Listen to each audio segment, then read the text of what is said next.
It was a nice summer day. My 5-year-old son James was playing outside in the backyard of our suburban home. James has always been a quiet boy. He plays by himself mostly, and never had many friends. But he has always had a wild imagination. I was in the kitchen feeding our dog Fido when I heard what sounded like James talking to someone in the backyard. I'm not sure who it was who he could be talking to. Could he have finally made a friend?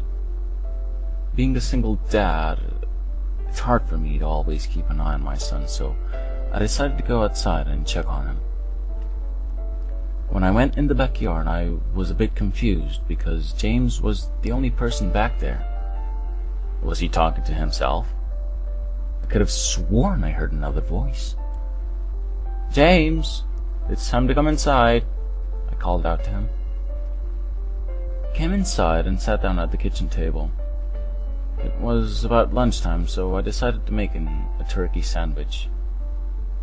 "James, who are you talking to out there?" I asked. James looked up for a moment. "I was playing with my new friend," he said, smiling. I poured him some milk and continued to prod, as any good father would. "Does your friend have a name? Why didn't you ask him to have lunch with us?" I asked. James stared at me for a moment before replying. "His name is Laughing Jack." I was a bit taken aback by what he said. "Oh? That's a strange name. What does your friend look like?" I asked, a bit confused. "He's a clown. He has long hair and a big swirly cone nose. He's got long arms and baggy trousers with stripy socks, and he always smiles." I realized my son was talking about an imaginary friend. Well, I suppose it is normal for kids his age to have imaginary friends, especially when he has no real kids to play with. It's probably just a phase.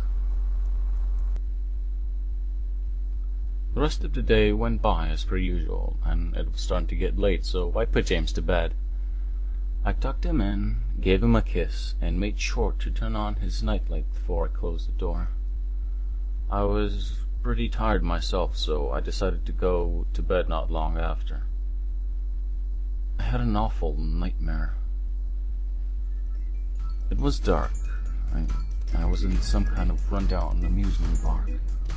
I was scared, running through an endless field of empty tents, broken down rods, and abandoned game huts. The whole place had a horrible look to it. Everything was black and white. The prize stuffed animals all hung from nooses. The game huts all with sick and twisted grins stitched on their faces. It felt like the whole park was looking at me, even though there wasn't a living soul in sight. Then suddenly, I began to hear music play. The sounds of Pop Goes the Weasel being played on a squeeze box echoed through the park. It was hypnotizing. I followed its tune to its circus tent, almost in a trance, unable to stop my legs from moving forward. It was pitch black, and the only light came from a single spotlight shining on the center of the big top. As I walked towards the light, the music slowed down. I found myself singing, unable to stop. All around the mulberry bush, the monkey chased the weasel. The monkey thought it was all in fun. The music stopped right before its climax, and suddenly the lights shot on. The intensity of the lights was practically blinding, and all I could see was a small dark silhouette shuffle towards me. Then another one appeared, and another, and another. There were dozens of them all coming towards me. I couldn't move, my legs were frozen, and all I could do was watch as the haunting figures drew nearer. As they got closer and closer, I could see they were children. As I looked at each one, I noticed they were all horribly disfigured and mutilated. Some had cuts all over their bodies, others were severely burnt. and others were missing limbs, even eyes. The children enveloped me, clawing at my flesh, dragging me to the ground and tearing inside of me. As the children tore me apart and I faded away, all I could hear was laughter. Horrible, awful, evil laughter.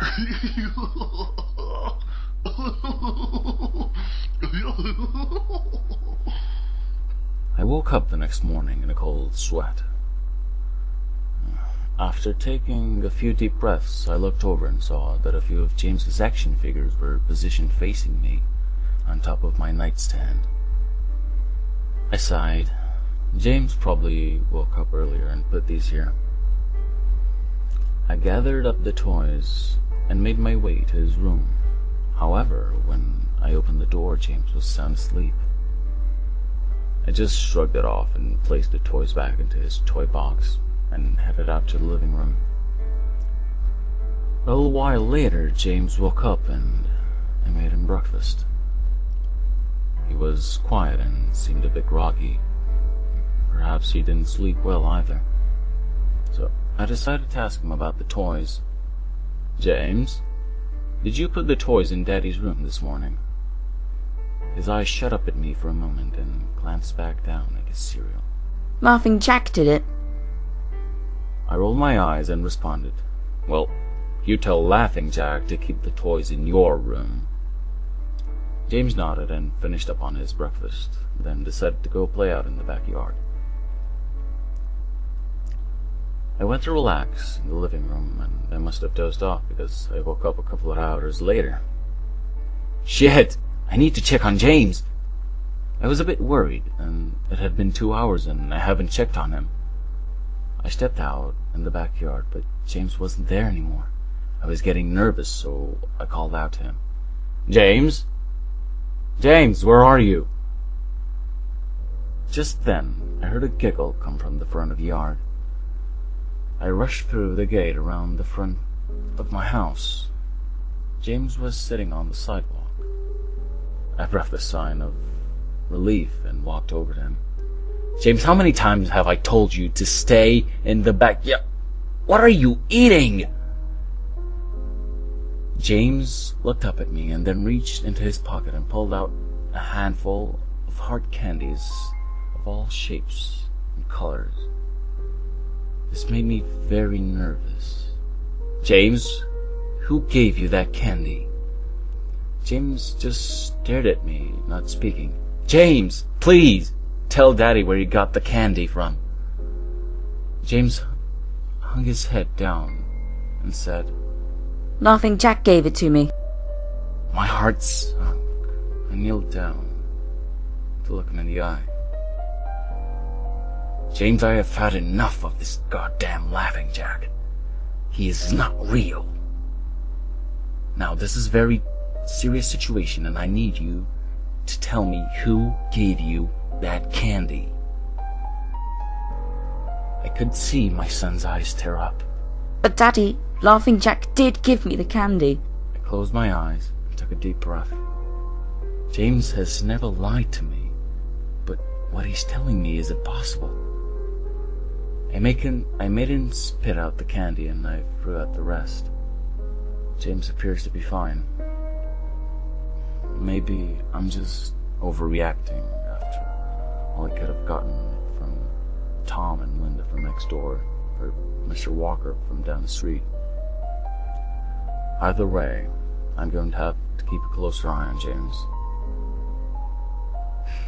That night, I put James to bed as usual and decided to go to bed early myself. Suddenly I was awoken by a loud bang coming from the kitchen. I sprung out of bed and hurried down the stairs. When I got to the kitchen, I was horrified. Everything on the counters had been thrown on the floor, and our dog Fido hung dead from the light fixture. His stomach was cut open and stuffed with candy, the same type that James was eating earlier that day. My shock was quickly broken by a sharp scream coming from James's room, followed by loud crashes. I quickly grabbed the knife from the drawer and moved up the stairs with the speed that only a father whose child is in danger could have. I burst through the door and flicked on the lights.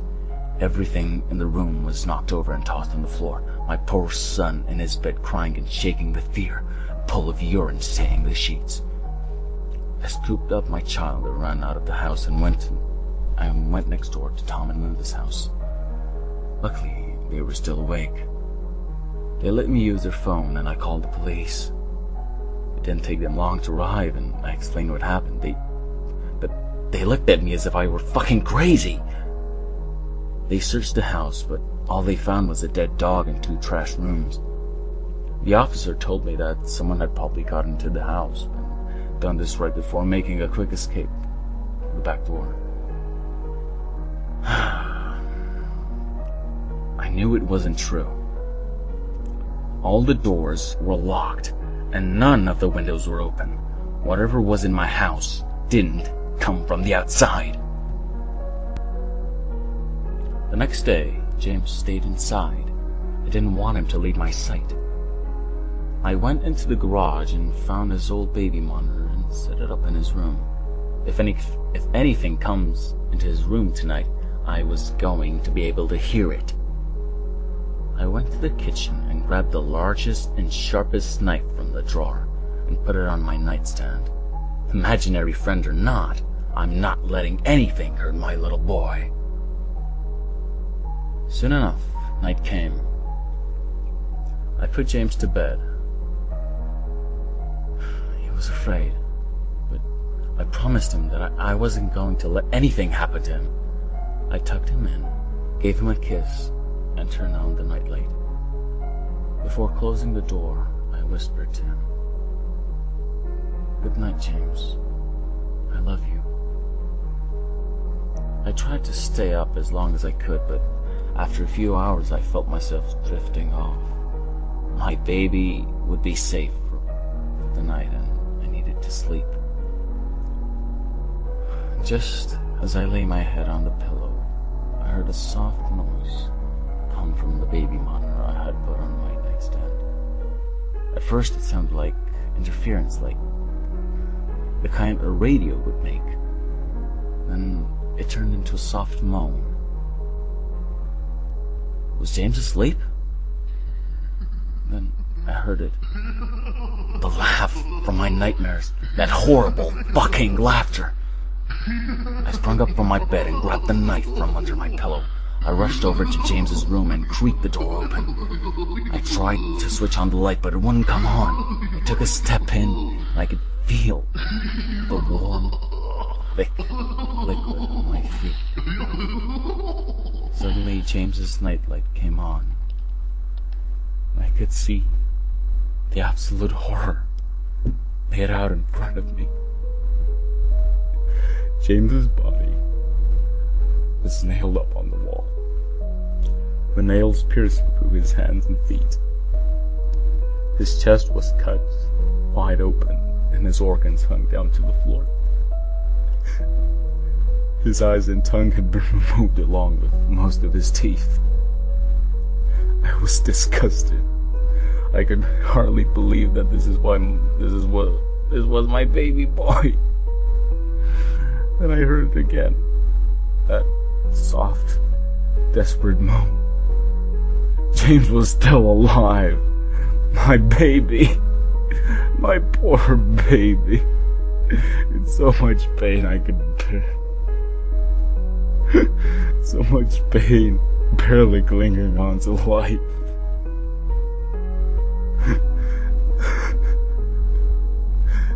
I ran across the room and vomited on the floor, but my sickness was interrupted by a horrible cackle coming from behind me.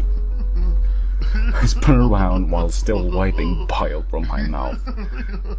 Then, out of the shadows emerged the fiend responsible for all this horror. Laughing Jack.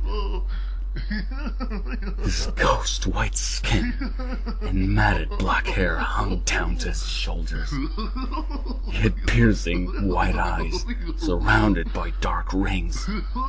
His twisted smile revealed a row of sharp, jagged teeth. His skin didn't even look like skin. It almost looked like plastic, rubber. He wore a patchy black and white clown outfit with striped sleeves and socks.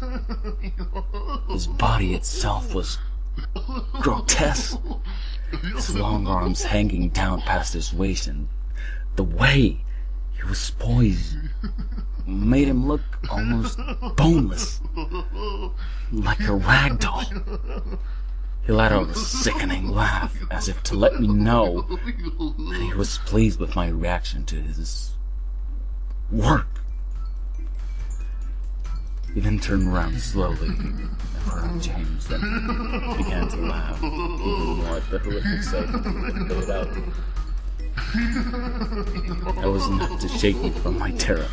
I snapped, "Get away from my fucking child, you bastard!" I rushed at the monster, raising my knife above my head, and stabbed down at him, but as soon as the knife touched him, he disappeared in a cloud of black smoke. The knife passed right through and pierced James's still beating heart, splashing the warm blood on my face. No! What have I done? My baby! I killed my baby! I immediately fell to my knees. I could hear sirens in the distance growing louder. My boy! My sweet baby boy! I promised Daddy would protect you, but I failed. I'm sorry, James. I'm so sorry.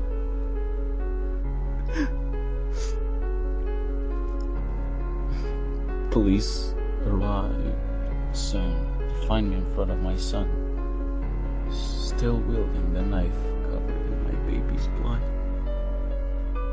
The trial was short. Insanity. I was placed in the Furthest house for the criminally insane, where I have been for the past 2 months. It's not so bad here. The only reason I'm awake now is because someone is playing Pop Goes the Weasel outside of my window. I'll talk to the orderlies about this in the morning.